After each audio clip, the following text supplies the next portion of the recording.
Hello dear students, today we are going to start class 10th Economics chapter 3 Money and Credit part 1. Students, in this part we will cover introduction, what is money, functions of money, barter system, essential features of barter system.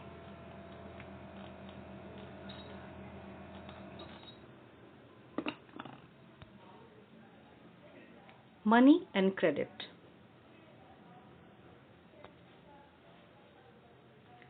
Students, in this chapter we will deal with two issues, that is money and credit. Money has been a very important part of our life. Goods and services are exchanged with money. The use of money spans a very large part of our everyday life. Look around you and you would easily be able to identify several transactions involving money in any single day. Can you make a list of these? In many of these transactions, goods are being bought and sold with the use of money. In some of these transactions, services are being exchanged with money. For some, there might not be any actual transfer of money taking place now, but a promise to pay money later. Students, money is a fascinating subject and full of curiosities. It is important to capture this element for the students. The history of money and how various forms were used at different times is an interesting story. At this stage, the purpose is to allow students to realize the social situation in which these forms were used. Modern forms of money are linked to the banking system. This is the central idea of the first part of the chapter. The next issue with that we will deal in this chapter, that is credit. Student, credit is loan refers to an agreement in which the lender supplies the borrower with money, goods or services in return for the promise of future payment. Students, credit is an actual element in economic life, and it is therefore important to first understand this in a conceptual manner. What are the aspects that one looks at in any credit arrangement and how this affects people is the main focus of the second part of the chapter. So, in the first part of the chapter, we will discuss money as a medium of exchange. First of all, we will see what is money. How can we define money? Money can be defined as anything that people use to buy goods and services. Money is what many people receive for selling their own things or services. Most countries have their own kind of money, such as the United States dollar or the British pound. Money is also called many other names like currency or cash. So, students, different countries are having their different currencies. They are using their own currencies in the country for transaction. So, money plays a vital role in our lives.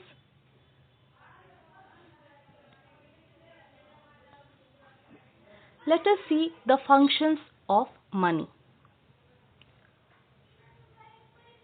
Students, as we discussed, money is very important because it plays a vital role in our lives. We use money for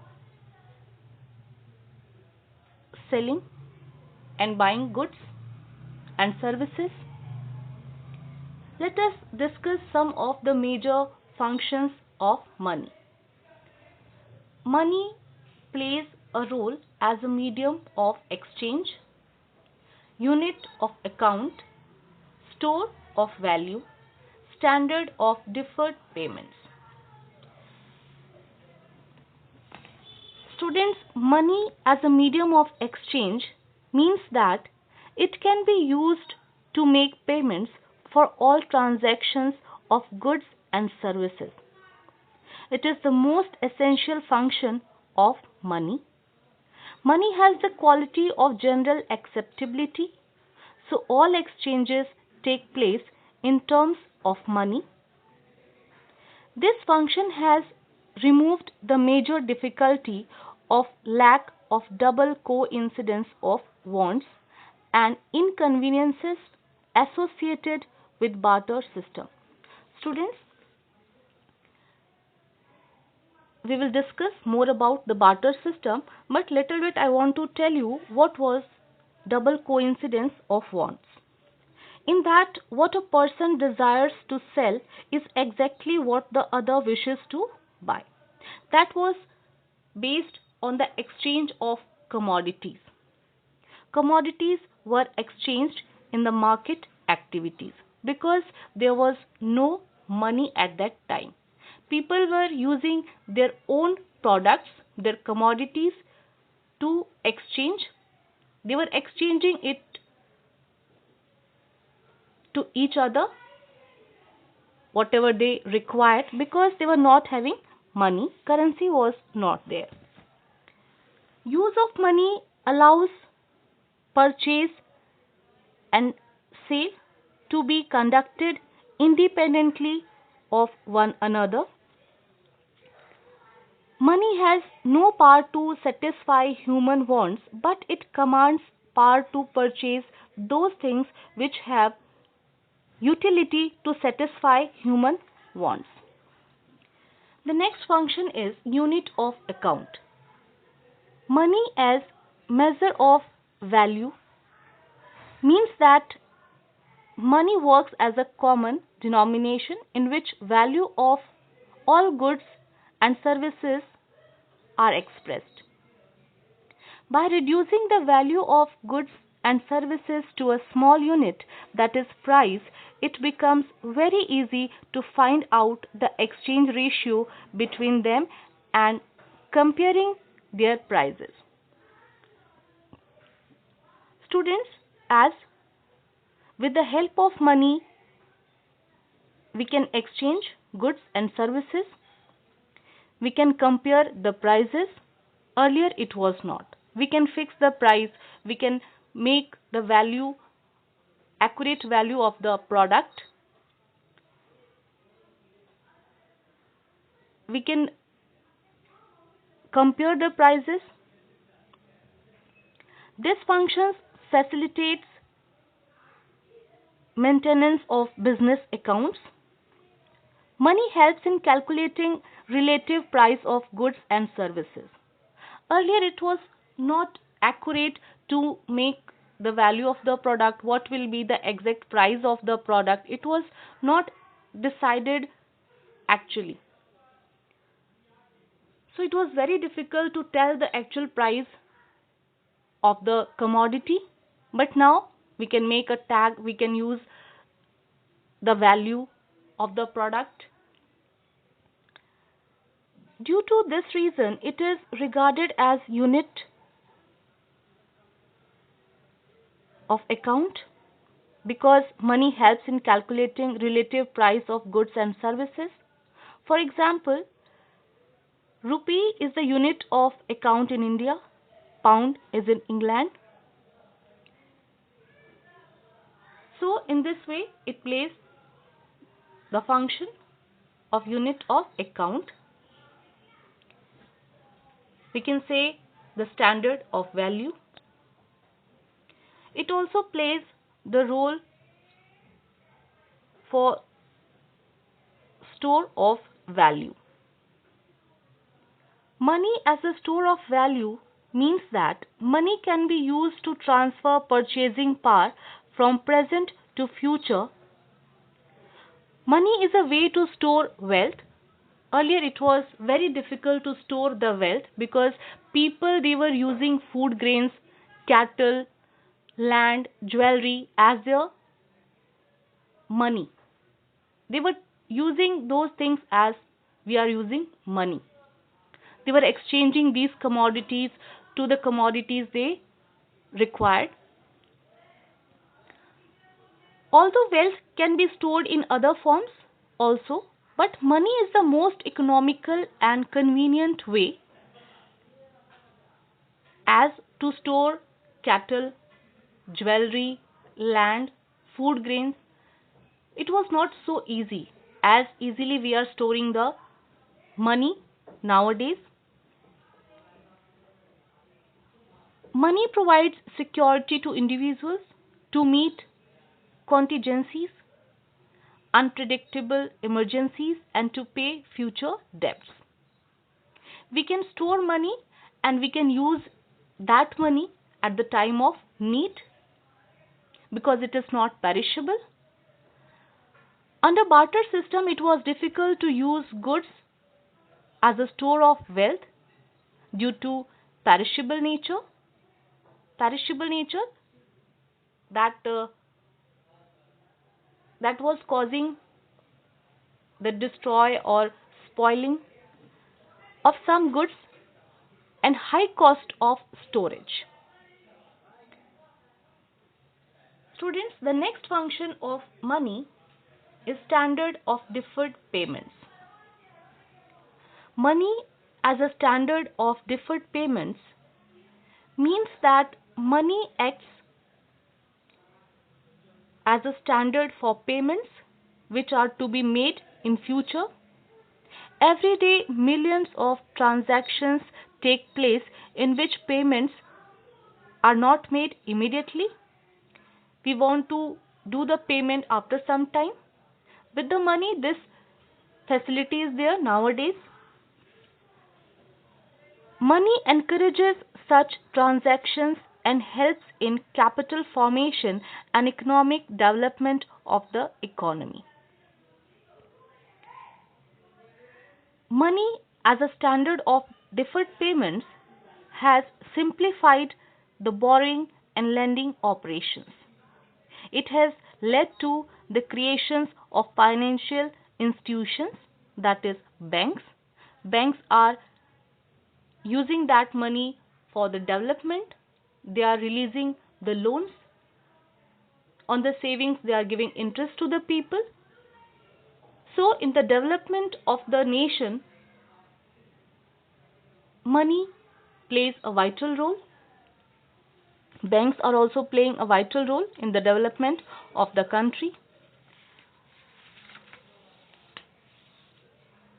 So in this way, we have seen the functions of money, that is medium of exchange, unit of account, standard of value, store of value, standard of deferred payments.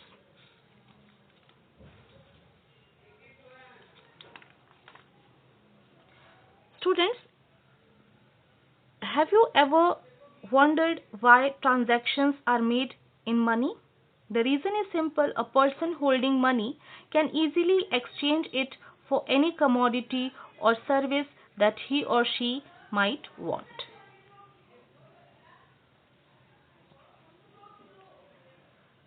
Now we will discuss about barter system. As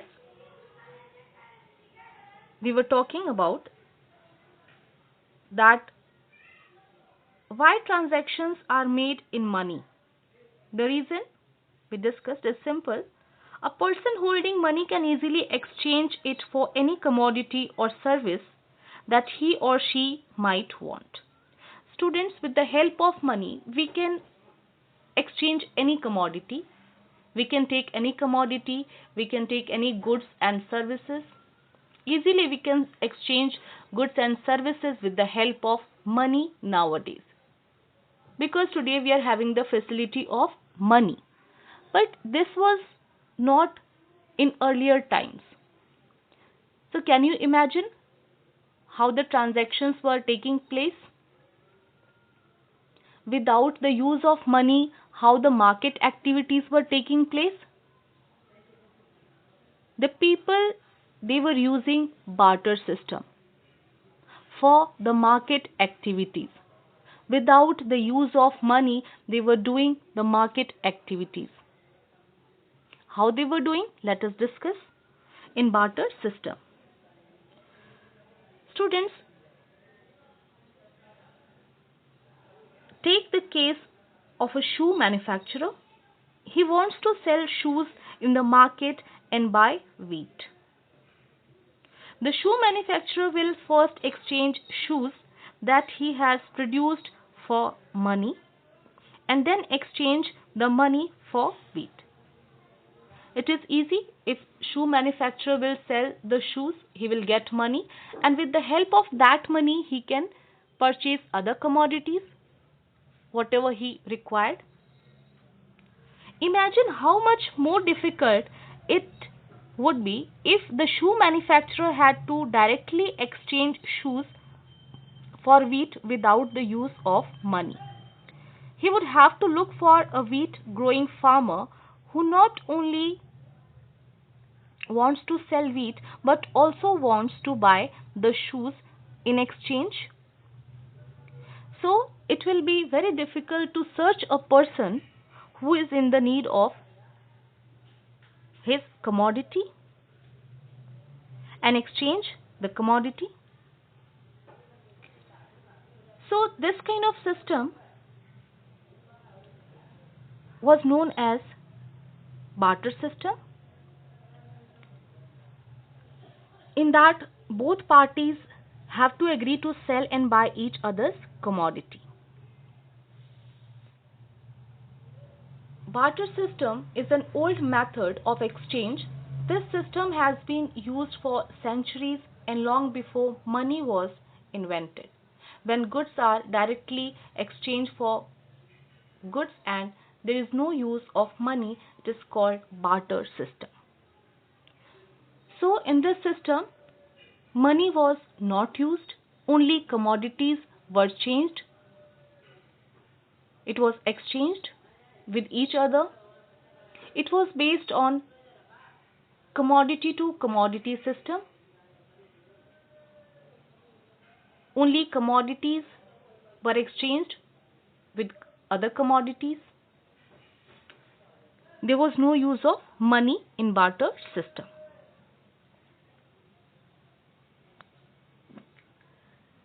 Essential features of barter system. Students,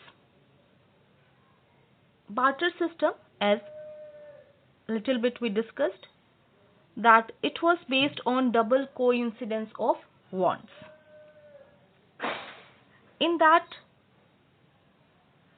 when both parties have to agree to sell and buy each other's commodities, this is known as double coincidence of wants. What a person desires to sell is exactly what the other wishes to buy. In barter system, where goods are directly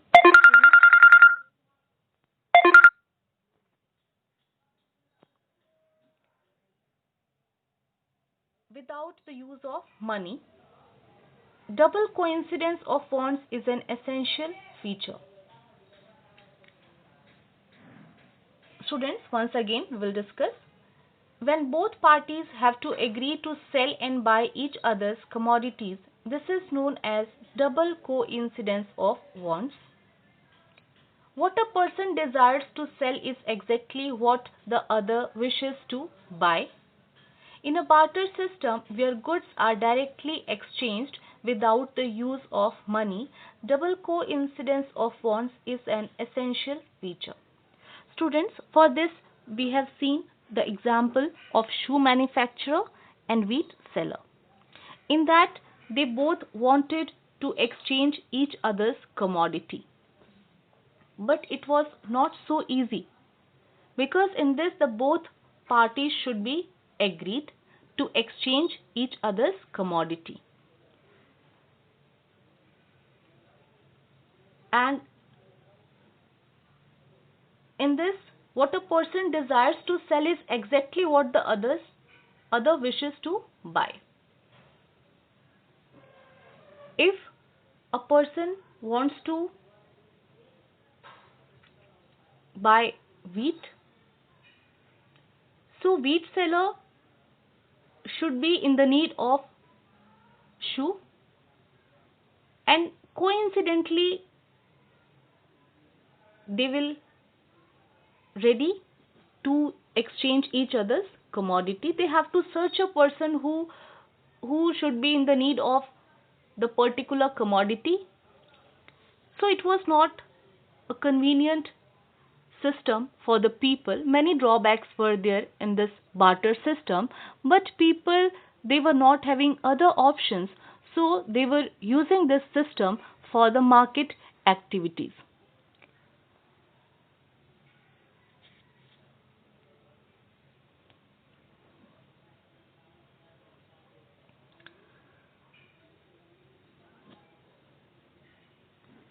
Students, let us discuss the problems in the barter system. As we discussed, this system was used because there was no invention of money. People, they had to do the market activities without the use of money. Let us see some problems in the barter system. Students, double coincidence of wants needed the person is required to sell only what the other wishes to buy. And coincidentally, people were getting this chance. If both parties agree, the goods, if both parties agree, the goods cannot be exchanged. In this, the agreement of the both party should be there to exchange each other's commodity. It was time consuming. Problem for perishable products. Value was not accurate. There was problem of storage. Problem in distribution. So in this way it was, we can say it was not a convenient system. People, they had to face many problems in barter system. In contrast, in an economy where money is in use, money, by providing the crucial intermediate step, eliminates the need for double coincidence of wants.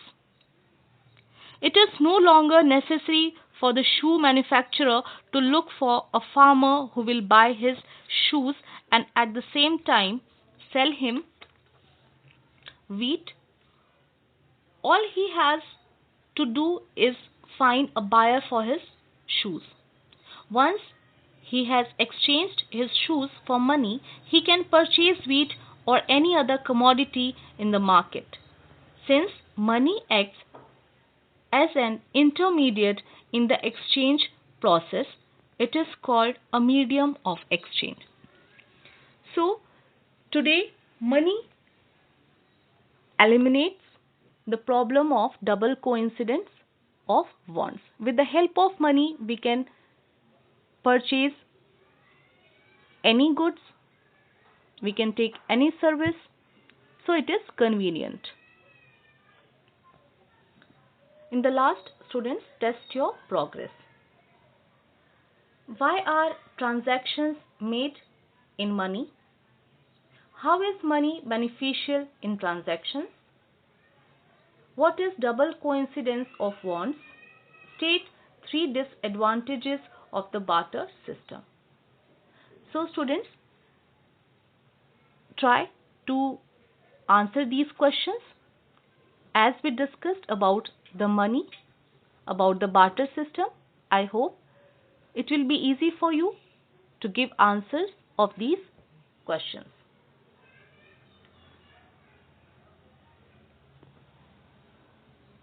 So students, try to answer these questions. Thank you.